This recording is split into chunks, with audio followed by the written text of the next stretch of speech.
3, 2, 1. Go ahead.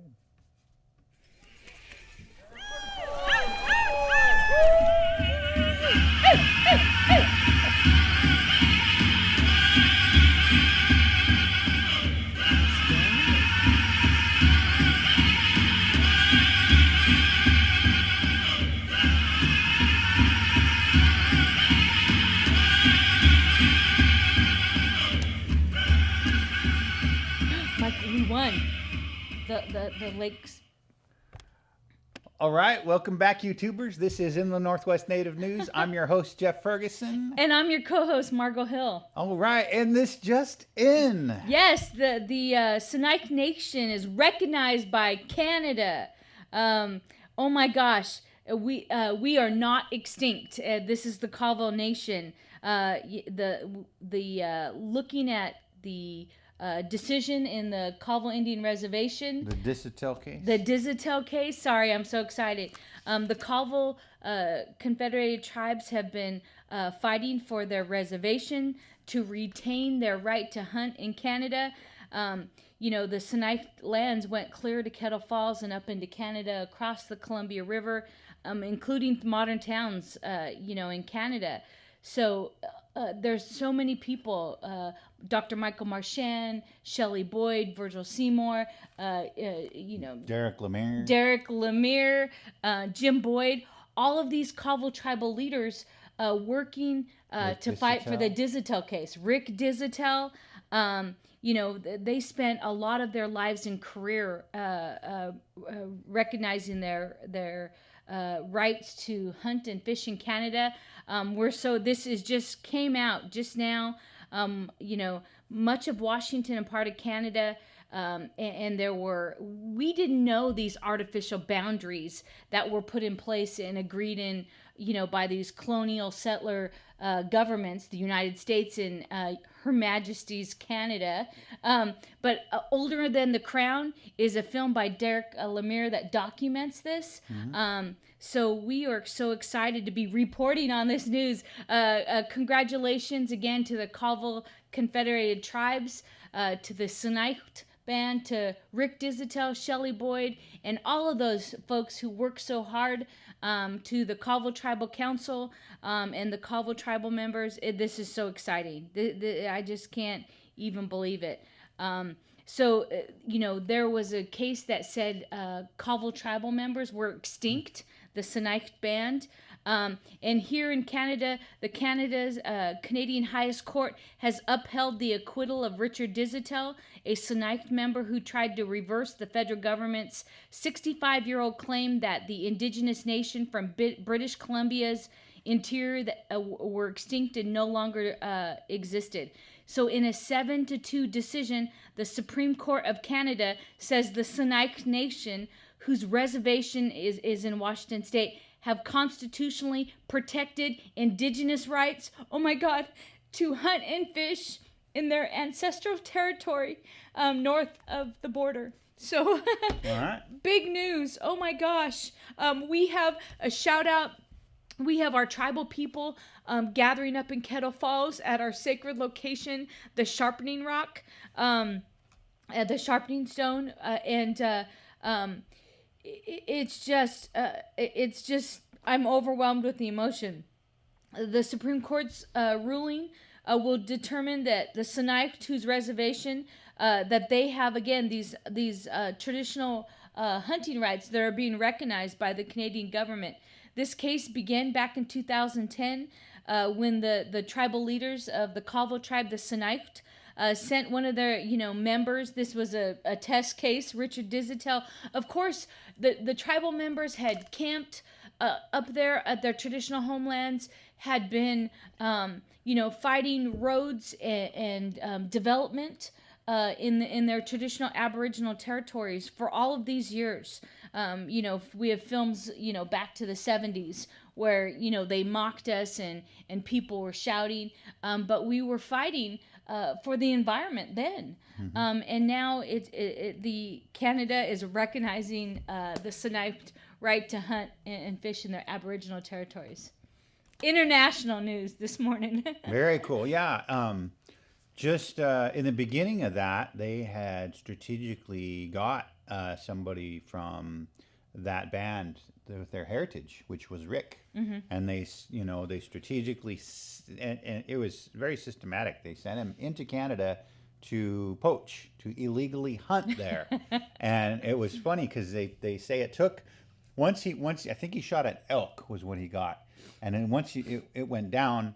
He turned himself in so they could document it, and it took like 4 hours for them to get out there to document it. And I think they arrested him. I can't remember for sure, but that film is coming out. Again, it's older than The Crown. It's by Derek Lemire, amazing Colville filmmaker, who's the same guy that worked on United by Water. That was another one of his films that was just amazing, and he did a great job on this. Now we have an ending to the film, a positive ending, and we'll look forward to seeing that from Derek. Shout out to Derek. Very cool. Yeah, and shout out again to Shelley and Virgil Seymour and Jim Boyd and all those guys at Colville Tribal Council that put their money where their mouth is. They litigated. The attorneys that fought it up in Her Majesty's court. Right. Oh my gosh, what a great day. So we also heard that you had a paper published. Oh, yes. So I work with a team of folks, Stephanie, Igor, and also Dr. Martina Washula.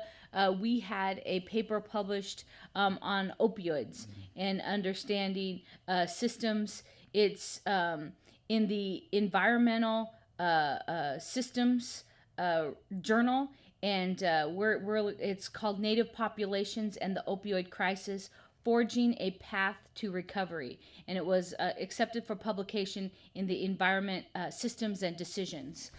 So just talking about the resiliency of drug dealing and how drugs keep coming at us, even though if we shut down the drug dealer, more pop up, or then we go to alternative substances, and how hard that is in tribal communities. Yeah. So congratulations. Thank you. That's great. So moving along, are you going to make it? I don't know. All right. We had some other exciting news that I would like to share if we could. Let's see if I can pull it up here real quick. We had an announcement that I had overlooked, but it came out, and there was a reminder that came out today. And that is the video that we did a while back on the water quality standards, the Spokane Tribal Water Quality Standards. This video here. See if we can pull this up. Wow, we just are busting with news today. Yeah, check this out. So this one is the Spokane Tribal Water Quality Standards video that we did. That's Devin Pion in the Sturgeon Nose Canoe there. And we did this film with help from the Spokane Riverkeeper and Gonzaga Environmental Law and the Spokane Tribe. David Brown Eagle got in there, told a story. Warren Saylor got in there to tell a story. Brian Crosley helped talk about reintroduction of the fish and salmon on the Spokane River. And so it was a pretty neat project that we did, but it's actually being screened in the United Kingdom, in the UK. The Harrogate Film Festival picked it up. And so not only was it there, but it was also, if you notice up on the top, we got it into the Sweden Film Festival. So it's international, baby. We're making names for the Spokane Tribes on an international level. So, and the Colvilles are making names on an international level for the Sinixt band and for the Distill case and all that. So pretty exciting, and I'm sure that your paper will be read all over too. So exciting stuff. We better get moving along.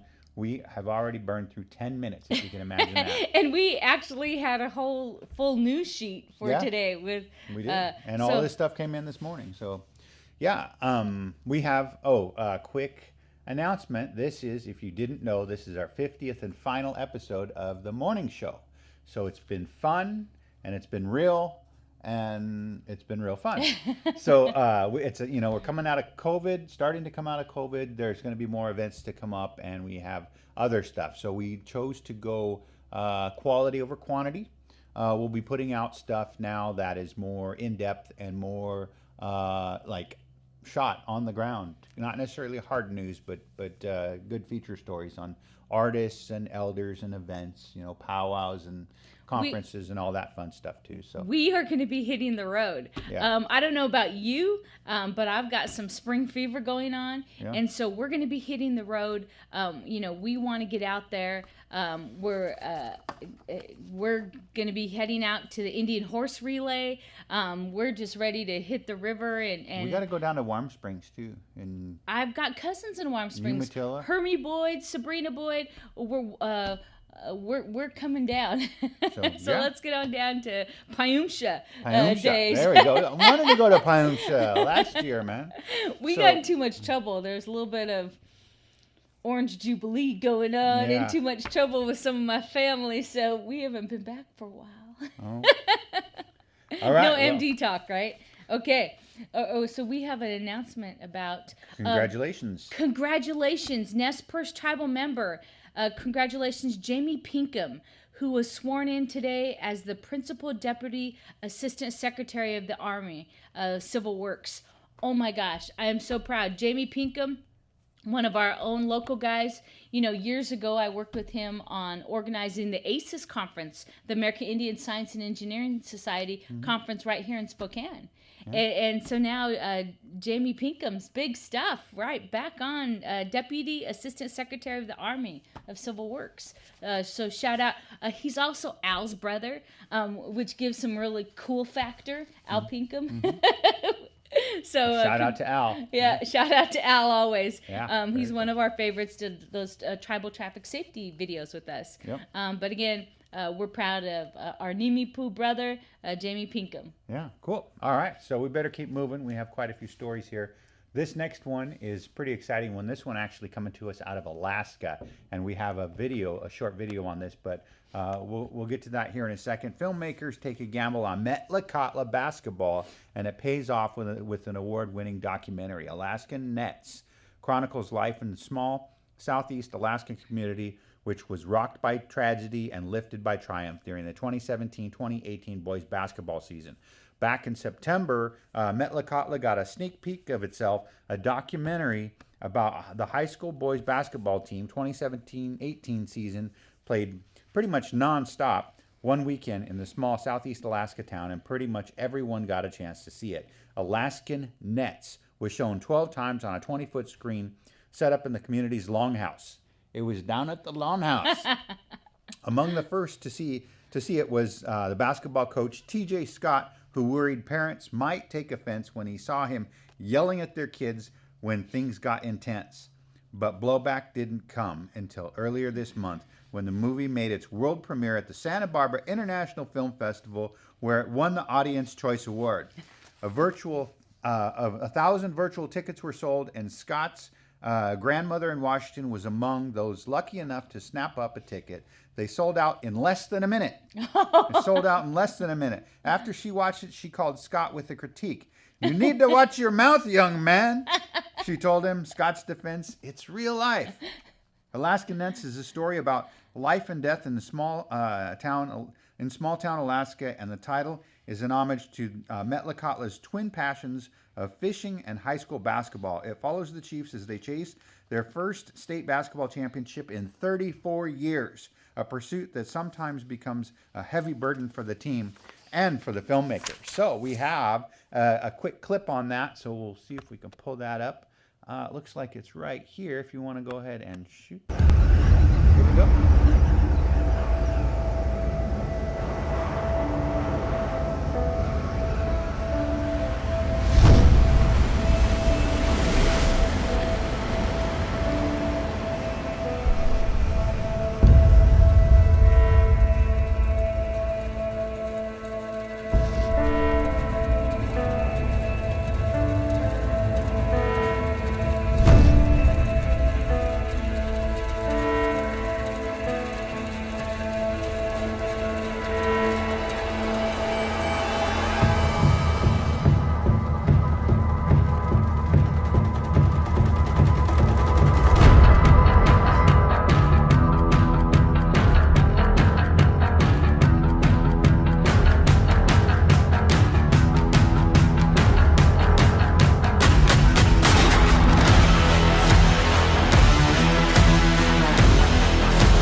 That looks pretty badass. Oh my gosh, that's amazing. I want to see it right now. I don't want to wait. That looked like a great film. Looks like it was very well done. Looks like they put a lot of time, effort, and it just looked like it was well done, man. Yeah. I really want to see it. Easy, coach. Sorry, All sorts of stuff. I have a lot going on, and that rings a little close to home. Yeah, so especially the blue and yellow, blue and gold uniforms. I had to take a double take. Is that the Whelpinit Redskins out there? Yeah, we bleed blue and gold up in Whelpinit. Yeah. Yeah, so that was pretty exciting. That's a neat film. We'll leave the links in the comment section below. You can check that out. I highly recommend it. It's one of those things. Back in the day, back in, I guess it was about 83, 84, we hosted a youth conference, the National Native American Youth Conference here, the Eagle Spirit Youth Group. Shout out to the Eagle Spirit Youth Group. We're a club. It was me and Cynthia Abrahamson, Gail Abrahamson, Tracy Abrahamson, Tina Nenema, and Ramos. Yeah. And Ramos then. Mark Ramos, he was on there with us. Yeah. We had Marion good times. Trevino. Marion Trevino, Net Pion. Yeah, there was all sorts of us out. Janice was with us. That was really a neat experience, but we hosted the National Native Youth Conference Northwest here. Indian Youth Conference. And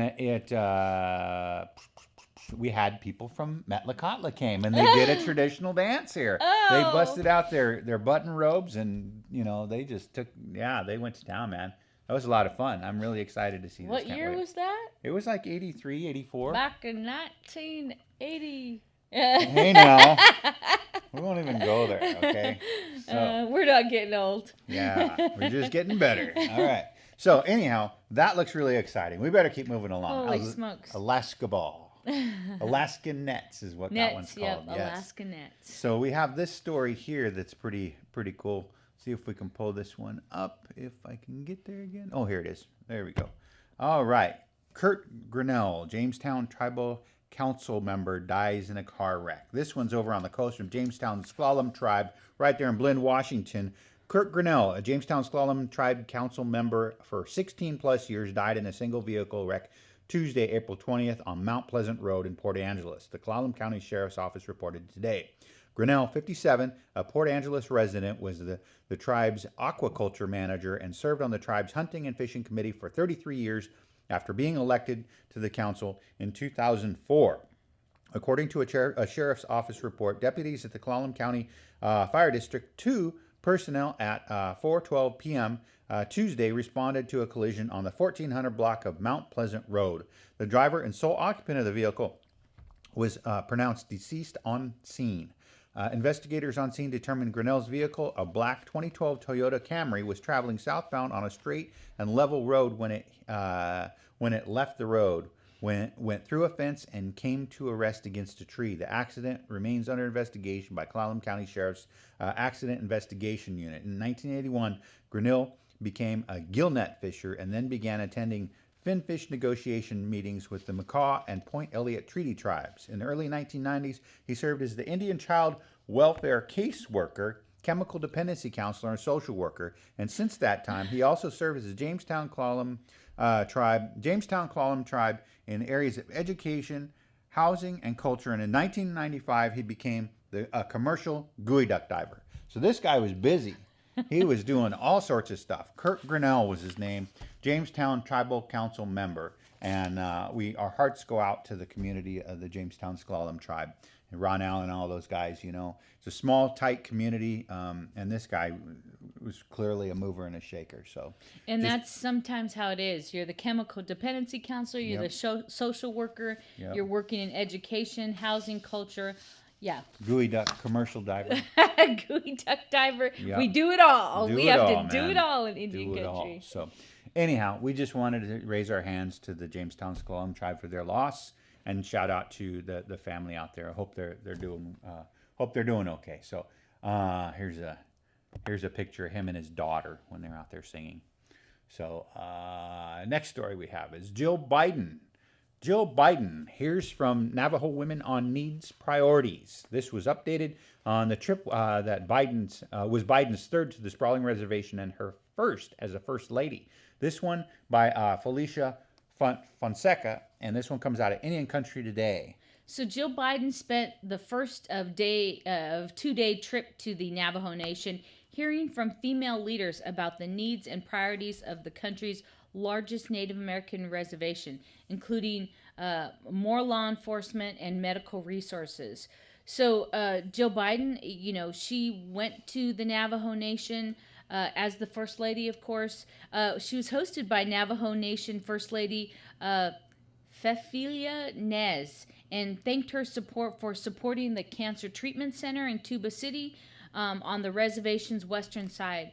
But noted it's received more patients than expected and needs to be expanded. So Biden's last visit in 2019 celebrated the center's opening, and she stated that it sort of breaks my heart having so many of my own family members who have been victims of cancer. Biden responded. So Dottie Lizer, wife of Navajo Nation Vice President Myron Lizer, listed a range of issues she and Nez have been working on, including education, financial literacy, efforts to protect Navajo children and families, cultural teachings, and the tribe's language. So visits like these are so important. We look and go, oh, it's another thing on the Navajo. Navajos are such a huge tribe. They get a lot of attention, but it's those types of trips that set precedent, and they really open the door for the rest of Indian country. Things that happen there will end up happening here eventually. And sometimes, and especially through COVID, man, things have been happening in Indian country sooner rather than later, and it's really exciting time to see this happen. It's our national leaders across National Congress of the American Indian to our regional organization of ATNI that have set the stage. They have the voice of the administration. Natives are getting elected to office. We are making this happen. There's this full-on movement of Indian country, no longer to be apathetic or things happening to us. We are making stuff happen.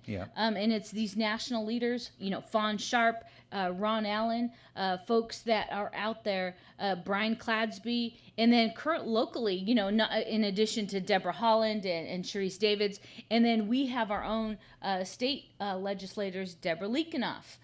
So it's really, we're making things happen. Indian country is out, and that's why the funding for the CARES Act. Our communities are being heard, and it's trickling down to real dollars to make a real difference. Carol Evans. Yeah, Carol Evans. Terry Parr. Yeah, we could all of these strong women leaders. Yeah, and so that's pretty exciting. So we go from the southwest back up to the northwest with this story here. This is another one coming out of Indian Country Today. Really exciting. The Lummi Nation Totem Pole making journey to Biden. The journey, called the Red Road to D.C., will culminate in early June in Washington, D.C. Actually, this one was out of the Associated Press. Lummi Nation elder Lucille Spencer prays over a nearly 25-foot totem pole to be gifted from the tribe to the administration of President Joe Biden in view of Mount Baker. That's Mount Baker in the background there. Shortly after the pole was moved from carving shed Monday, April 19th on the Lummi Reservation near Bellingham, Washington. This AP photo by Elaine Thompson. Bellingham, Washington, a totem pole carved at Lummi Nation from a 400-year-old cedar will begin a cross-country journey next month, evoking an urgent call to protect sacred lands and waters of indigenous people. Wow, you can't ignore a totem pole that big. The journey, called the Red Road to D.C., will culminate in early June in Washington, D.C., the Seattle Times reported. The expedition will start at the Lummi Nation outside Bellingham, Washington, and will make stops at Nez Perce Traditional Lands, Bear Ears National Park in Utah, the Grand Canyon, Chaco Canyon, New Mexico, the Black Hills of South Dakota, and the Missouri River at the crossing of the Dakota Access Pipeline, where thousands protested its construction near native lands. This fall, the pole will be featured at the Smithsonian National Museum of the American Indian. A special exhibition was developed by the Natural History Museum and the House of Tears carvers at the Lummi Nation, which is gifting the pole to the Biden administration. Head carver and tribal citizen Jewel Praying Wolf James said he and the team, ranging in age from 4 to 70, carved the pole beginning this winter. They carved the pole one figure at a time led by spirit, inspiration, and dreams, said. The figures include a Chinook salmon, a wolf, a bear, an eagle diving to the earth, and even a child in jail, a reference to the presently incarcerated at the U.S.-Mexico border.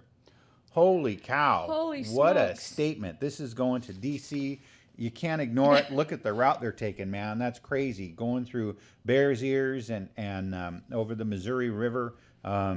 Yeah, it's crazy. What do you think of that? How cool is that? Oh my God. Again, I'm getting emotional. We stand with our Latino brothers and sisters.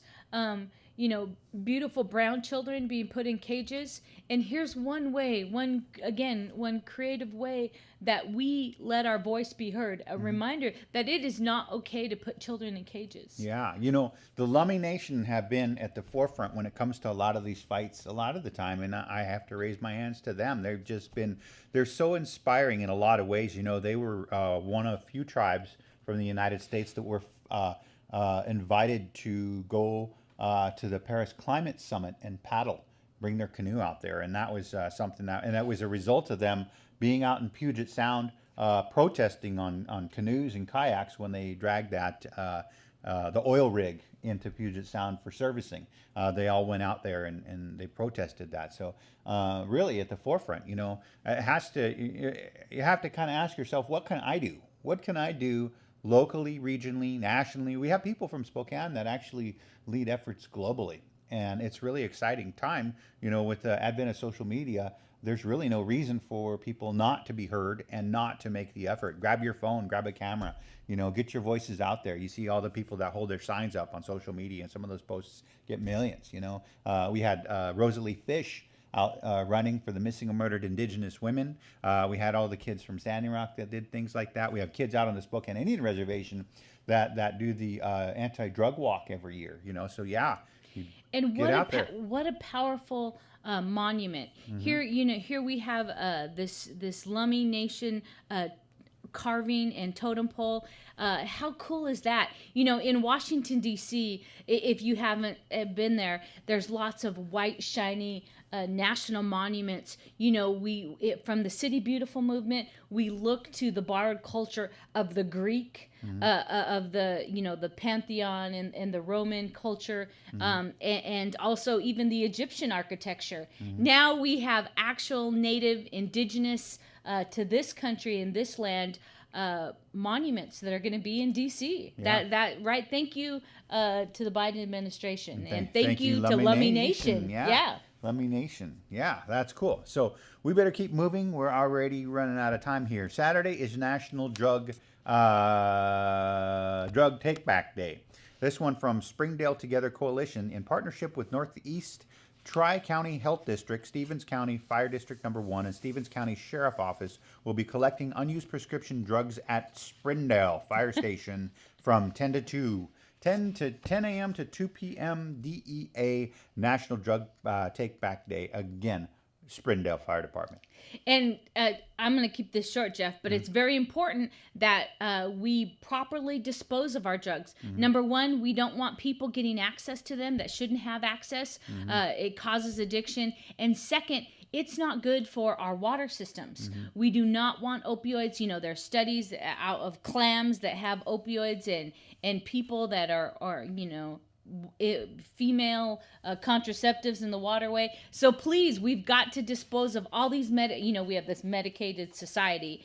We need to dispose of the pills properly, and this is your opportunity. Yes. All right. So next, she rang calling wildfire. I'm not going to sing anymore. Thank goodness. All right. Wildfire Ready Neighbors Campaign 2021. Colville Tribes Mount Tolman Fire Center is asking everyone to join us in making our communities wildfire ready.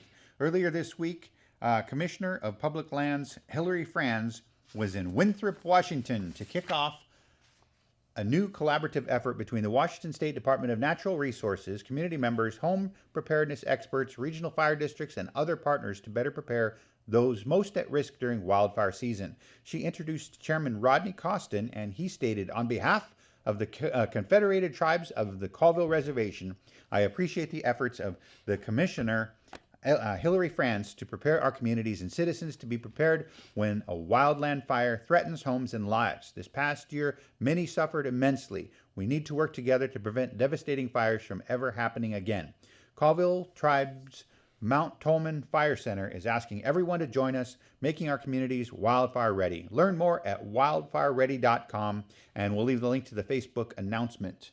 We also had, for those of you that don't, I did not get a chance to pull that up. They issued a burning ban on the Spokane Indian Reservation too. Yep, so a burn ban. Burn ban, yeah. So we better keep moving. We have an announcement from Little Nispelum. Little Nispelum Cemetery cleanup during week of May 9th through the 15th, 2021. Do you have this one? Oh yeah, 2021. Okay, so this coming up, the cemetery cleanup day and dinner May 12th is canceled. But the cleanup week is still going. Bring your own trash bags. Take all the trash to the Nispelum transfer station. Follow CCT COVID guidelines policy. Practice social distancing 6 feet or more. Wear a mask to protect yourself and others. Strongly recommended that you are vaccinated for COVID-19. So that's out of Little Nispelum. All right. Yeah, so it's spring cleaning. Get out there and clean. I know some of my friends out in Inchalum, Marilyn Sissignor, and her crew was out there picking up 18 bags of trash, I think they said. So wow. It's springtime. Let's get our roadways cleaned up. All right. So our last story is about indigenous women chefs. Indigenous women chefs. This is kind of a cool thing. So, yeah, these Indigenous women chefs take Canadian cooking shows by storm. 2 Indigenous women are the talk of the cooking TV show circuit, for good reason. Jody Robinson from Regina's, I'm not sure, is it Saskatoon? I'm not sure, is a wife and mother of 2 who wowed the Great Canadian Baking Show, made it to the top 3 finalists, while Sayabon Detkovich is the youngest chef who will compete on the Top Chef Canada's upcoming season, which debuts April 19th. Robinson, who grew up in the Okanese First Nation, learned to cook from her kukum. She says they watched her cook by feel, no measurements or recipe books, and were often tasked with helping her grandmother as she wanted them to, her grandmother wanted them out from underfoot and put to use the learning and the skill of feeding their family. Always was a dream of mine to cook on TV. I used to watch cooking shows as a little girl growing up on the res with only 3 channels, Robinson said. So this is real exciting. Yeah, that's pretty cool. You will be able to get to see some of the indigenous foods of First Nations, and we'll be able to get a little native wit and humor along with that. Yeah, so watch her cookum show, and it's going to be a step-by-step process, and you'll get to learn some of those indigenous recipes. Yeah, the article goes on to say, I wanted everyone to experience watching her cook, and I thought it would get on a cooking show or baking show. I could do what I always wanted her to do. It was just a dream. I can't believe it's happening. Honestly, I just love to eat. We harvest our own vegetables and pick our own berries and hunt. There's just something magical about taking ingredients you've sourced and putting them together and making something incredible and filling bellies and visiting, she said. I really think the emotion you put in your food impacts the people who eat it. So we'll have to keep an eye on that. We'll leave the link again in the comment section below. So again, this is our final episode. We thank everybody that's tuned in to watch us. Stay subscribed to the channel because we'll have more content coming out. It just won't be live, and it won't be in the mornings. It'll be coming out periodically as we get it edited from some of the stuff that we shot and some of the stuff that we're going to continue to shoot. We're going to have to get some interviews from the Sinixt and post those. So, yeah. It has been our pleasure to share with you the stories of the Inland Northwest and across the nation for Indian country. Telling your kids' basketball stories, talking about our culture and language, all of those things. It really touches our heart, and it's really been our pleasure to bring these stories to you. Look forward to more of our work. It just won't be in this same kind of format. Yeah. So she talked about that. It's also been a lot of fun to look at how innovative Indian people are. and how we have been able to progress. Here we look at, on a national level, we're leading the COVID vaccination with, in some instances, the clinics are still from the 1950s, Holy cow, hadn't been upgraded, operating on DOS. And here we live in one of the greatest countries in the world as far as technology and wealth and all that, and they're struggling to get the general population done, and Indian country stepped up. And that's just one instance that we've given over the last 50 episodes. So it's been really neat. It's been exciting to see all that. So congratulations. Again, another great day to be indigenous. The ups and downs of Indian country. We're winning court cases internationally, from totem poles to basketball. We've tried to bring those stories to you, and we're going to continue to do some of the coverage, just kind of like I said, in a different format. So we just want to thank you for joining us, getting up and hearing about all these stories in Indian country. We say lem lem shlichlocht. Thank you to our friends, and sha'uhoy. Sha'uhoy. Nemeth Wichtaman. Until we see you again.